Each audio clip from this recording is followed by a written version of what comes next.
Given that we just celebrated Mother's Day, it's important for us to understand the role of parents and how sometimes parents have to make certain decisions that the kids don't always agree with, and that sometimes can make the kids upset or angry or cry. And it's just the job of the parent and how that pertains to God, right? So we know that as parents, sometimes we see certain things, certain dangers and whatnot, and so we make certain decisions to try to protect our children, right?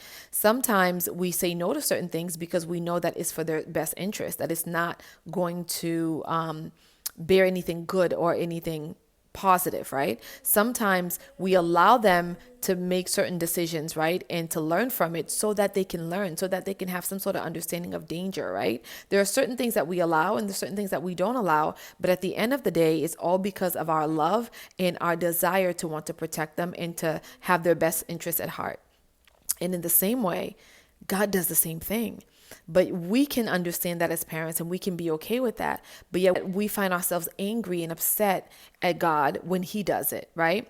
We have to understand that God sees things that we don't see. He sees dangers down the line that you're not aware of. He sees, heartbreak that is waiting for you if he gives you a certain thing or if he answers a certain prayer. He sees certain attacks waiting to come based on a certain desire that you may have, right? And so sometimes God doesn't answer certain things or doesn't give or do certain things because it's for your own good and it's for your best interest. Sometimes he allows certain things to happen so that you can learn, so that we can learn an important, necessary lesson that we need to learn on this walk in life, right? So that we don't make certain mistakes and repeat certain mistakes again, or so we don't find ourselves in certain situations that may be really life-threatening or dangerous, right? There are many reasons why God could potentially allow or not allow something. But at the end of the day, we have to understand that it is for our good, that he has our best interests at heart. And he is a parent, and that is what a good parent does. A good parent doesn't let their child do whatever they want to do freely with no boundaries in place, right? They put boundaries in place so that they can understand that there are consequences to certain actions and certain behaviors. A good parent is going to sometimes say no to certain things so that the child understands that this can be bad for your health or bad for your life or bad for whatever reason, right? A good parent will teach their child the lessons that they need to learn so that they can grow and develop healthy relationships, make healthy connections, right? To be able to understand and discern good from bad, right from wrong, right? A good parent teaches, a good parent prevents as best as they can, but a good parent also allows the children to learn lessons on their own. And so we have to understand that when God does that for us, it's not because he doesn't hear us. It's not because he doesn't care. It's not because he's forgotten about us. It's not because he's a bad God or bad parent. It's because he is a good parent. It's because he is a good God. It's because he loves you and has your best interest at heart. And when we can understand that, we can stop being angry at God for things not happening the way that we want them to, for going through difficult seasons, for not having a prayer answered yet. We can stop seeing God as being bad or, mean, and start seeing him as being a good parent and saying, Lord, what do you want me to learn from this?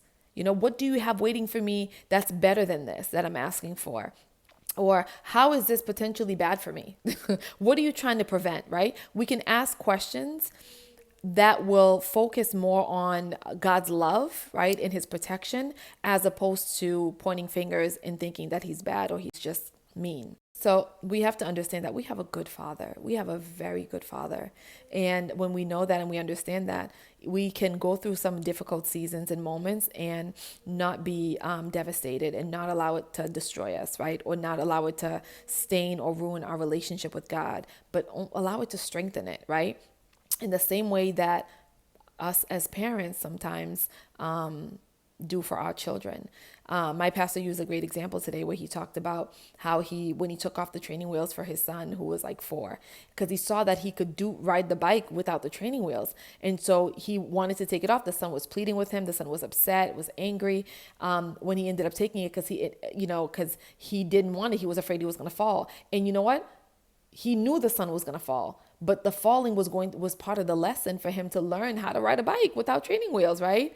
And so the fall is not pretty to look at, right? It's not good to look to see your child crying and hurt, right? But you understand the lesson that you are teaching them, and that is better for them in the end. And so let's just see things with that perspective, understanding the God that we have that is a great father and that he has our best interests at heart.